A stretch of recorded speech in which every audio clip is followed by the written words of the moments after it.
சௌக்கிய சகல செல்வ யோக மிக்க பெருவாழ்வு தகமை சிவஞானம் பரகதி நீ கொடுத்து உதவி புரிய வேடு நினைத்த வடிவேலா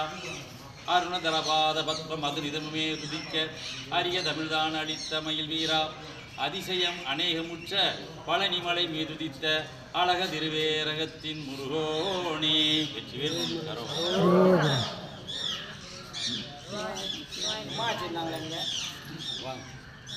ஐயா எனக்கு ஒரு ஆசை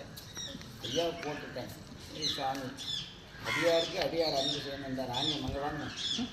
இன்றைக்கி அவங்க இல்லைன்னா நாங்கள் இந்த பணியை சிறப்பாக செய்திருக்க இருங்க இது அடியார் பெருமை பேசணும் ஏன்னா தண்ணி கேட்டவுடனே அங்கே போகணும்யா கரண்ட் இல்லையா நான் சொல்கிறேன் ஐயா ஒரு 15 கேன் தண்ணி கூட கொடுக்காம போயிட்டாங்களேன்னு நான் சொன்னேன் ஐயா அப்படி இல்லை ஐயா வந்து வெளியே போயிட்டாங்க கரண்ட் இல்லாமல் போயிடுச்சு தண்ணி கொடுக்காம போயிட்டாங்கன்னு பாக்கெட்டில் இருந்து 5 ரூபா காயின்லாம் குறை கொடுத்து அப்புறம் நாங்கள் இங்கெல்லாம் எடுத்து கொடுத்து